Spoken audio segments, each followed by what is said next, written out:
ഭരണമാറ്റം ഉണ്ടെന്ന് ഞങ്ങൾ വിശ്വസിക്കുന്നില്ല. ഇല്ല, ഭരണമാറ്റം ഒരിക്കലും ഉണ്ടാവില്ല. പൊതുവെ ഇവിടുത്തെ സാഹചര്യത്തിൽ വികസനത്തിന് മുരടിപ്പൊന്നുമില്ല. പക്ഷെ മാറ്റം ആഗ്രഹിക്കുന്നുണ്ട്.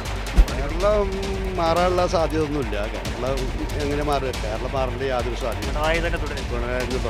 മുഖ്യമന്ത്രിക്ക് യാതൊരു ആവശ്യമില്ല. അത് നിങ്ങൾ പത്രമാധ്യമങ്ങൾ വെറുതെ പറഞ്ഞുണ്ടാക്കുക. ഇവിടാണോ വോട്ട്? ഇവിടാണോ? നമ്മൾ വോട്ടേ ചെയ്തില്ല. നമുക്ക് വേണ്ട, മടുത്ത് കൊടുത്തുണ്ട്. മടുത്ത് ഇപ്പം ആ കച്ചവടം വേണ്ട. ആര് കയറിയാലും കണക്കന്നെയാണ്. കാരണം ഞാൻ വോട്ട് ചെയ്യില്ല.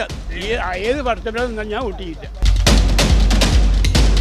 UDF വരുന്ന ആഗ്രഹമുണ്ട്. ഒരു 10 കൊല്ലം ഇതിന് മുന്നേ ഭരിച്ചതാ. എന്നിട്ട് എന്താ ഇവിടെ ചെയ്തത്? ഓരോ ബസ് സ്റ്റോപ്പ് ഉണ്ടാക്കിയിട്ടായിരുന്നു. അതല്ലാണ്ട് ഒരു വികസനം ഞങ്ങൾ കണ്ടിട്ടില്ല.